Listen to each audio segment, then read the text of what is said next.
Okay, so we got done with the back door. Now you can see this beautiful walnut 1.75 inch thick door. It's nice and arched. We had to come in and stick these prefabbed arches that came with the door package, kind of held it in place. But we also need it for the outside for stucco. I'll show you that in a second. But our main goal is to get this door hung just like we did the back door. So we got to get some holes drilled over here because this door does not come with any pre-drilled holes. So that's up to the installer to do and make sure you do it right. One of our problems is right where it starts to curve here. There's some metal plates because this is all veneer walnut that's been shaped and formed to make this arch. This is a solid piece of walnut here for the straight part of the leg going down. We also have an oak threshold at the bottom that is unfinished or unstained. That will need to be taken care of by the homeowner when they get to that stage of touching up and finishing up everything in the home. But let's get back to installing this door. So on one side we've got some pre-drilled holes, so let's go ahead and get some of our screws in there. And when we do this, we want to make sure our screw holes are behind our weather stripping. That way no one ever sees the holes, but we still putty them, touch them up. But at least they're covered with the weather stripping.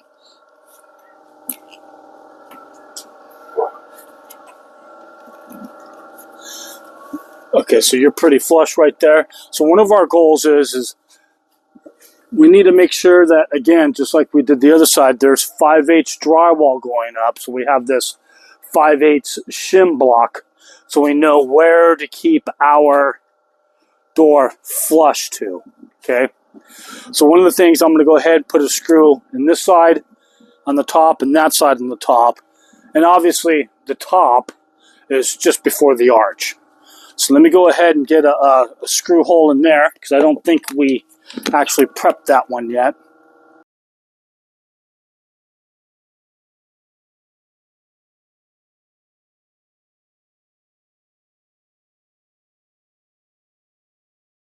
So I got this bit here with a countersinker attached to it. That's what you want to use. You also can sit here and flip this around and use that bit. One thing is, the bit is too small. It's number 1 Phillips, and we need number 2, but we also need it a little bit longer. I want to make sure, as I'm drilling this in, that I don't slip off and hit the beautiful finish. So that's why I kind of use this sleeve cover. Okay. Okay, we're just going to do it enough to where it's secure. You don't have to tighten it up a lot, but you can see that the door is already moving since we've done that.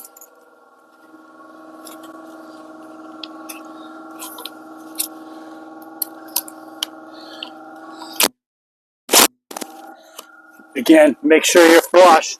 So I've got my helper here holding the door jamb flush with the pretend drywall. Okay, now we've got the 2 tops done. What we want to make sure is as we close this door that we're not twisted. Okay, when I strung my line up here, I made an X. I stuck screws in the 4 corners, did an X pattern with my string line, and the string lines were touching. The back door, we had about an 1/8 inch gap, so we knew that that wall was not totally framed right.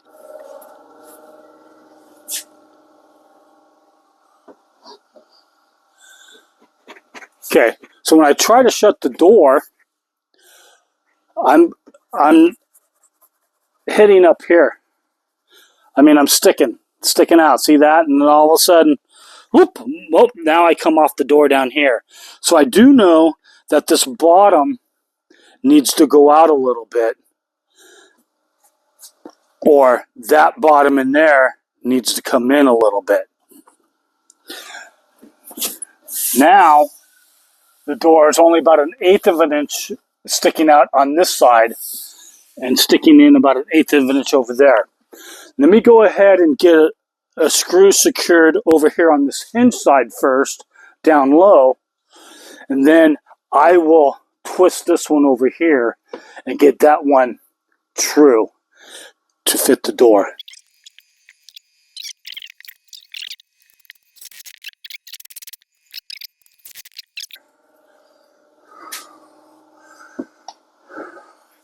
We're rubbing a little bit as I shut the door there.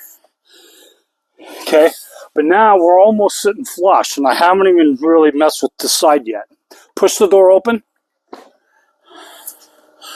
Okay, so what I need to do is just get this right to there.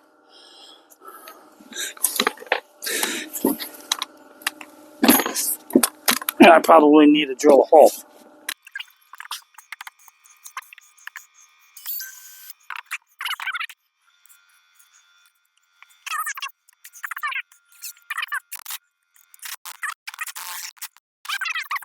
Bottom on both sides. So now we can see how the door actually works.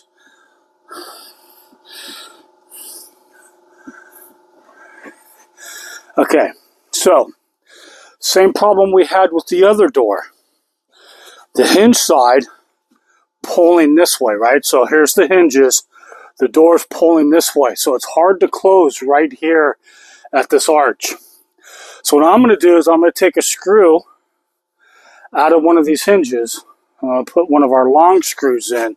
What that's going to do is suck that door up a little bit and make this more of an even gap. Go ahead and push open the door.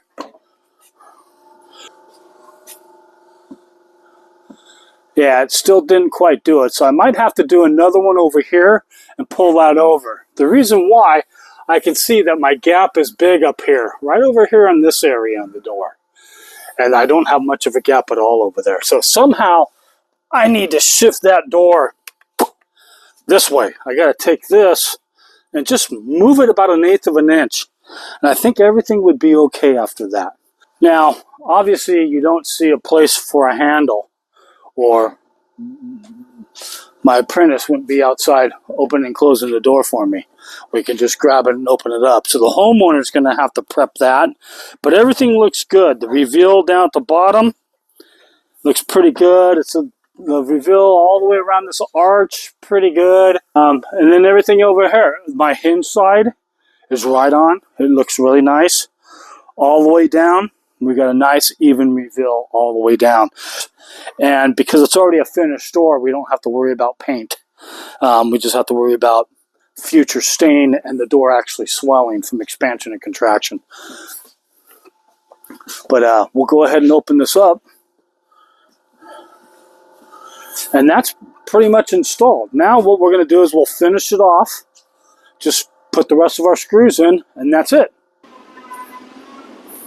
Alright, today I'm out at the Highland Park project. As you can see behind me, we've got the stucco done.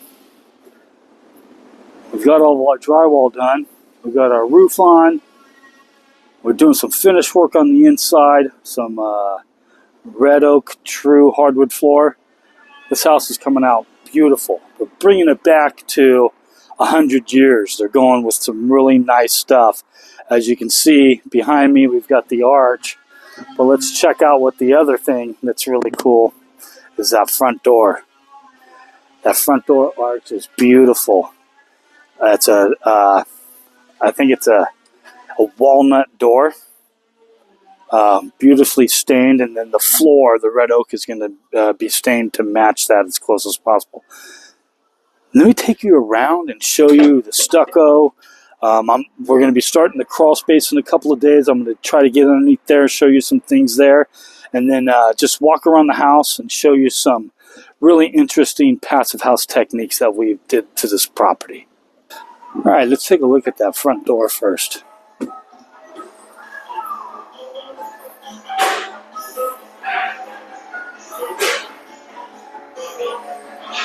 Look how pretty that door is. That thing is beautiful.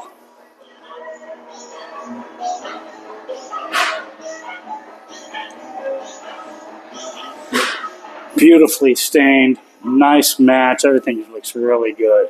Now, if you watch a previous video, I show you how to install this door using Gary Katz techniques, which I thought was very interesting because it's the first time I tried using Gary Katz way of installing doors, and it made it really simple. I think the learning curve was watching the videos a couple of times to see exactly how he did the order of nailing and screwing. And then once that was done, everything just fell right into place perfectly. So I've had some hard times installing doors before. But go watch that previous video. There's a link provided for you. Let's go walk around the house and look. Well, let's take a look at this window buck over here. Now, remember before I was installing this window buck here, they're all the same. I might have been showing you in the back part of the house. But you see how you got a little bit of a reveal? That stucco comes right up to it. But it just trims out the window beautifully. So whenever you're doing a passive house style, you either have to tell your window manufacturer to give you a larger buck across the window, which they probably don't do, or you have to make your own. So here's another one on this side. You can see how nice and trimmed it looks all the way around. And what's really amazing is the color of this buck is almost the same color as the window. It almost adds a little contrast. If the homeowner never wanted to paint it, they can probably get away with that. But very nice detail on that area there.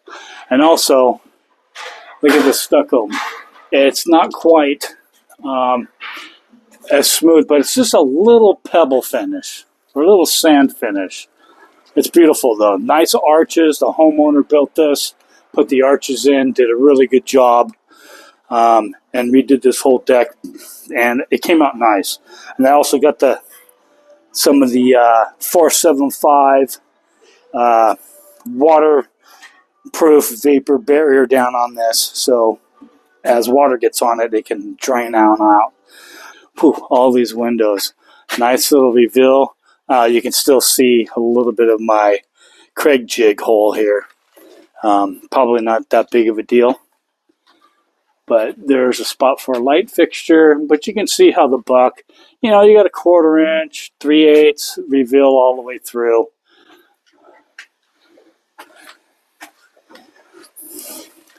Coming together pretty good now. This is an area where they're having flooding down over here that's getting into the crawl space.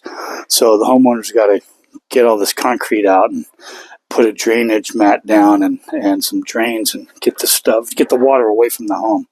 But we got another electrical outlet there, and you can see that buck there too. Everything came out really nice.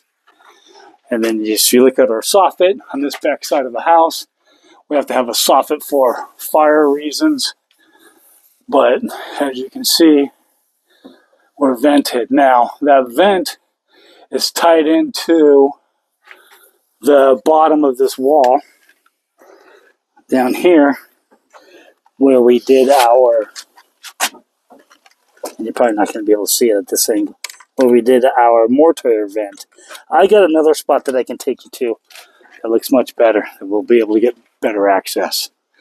I even stuck a buck around the electrical panel.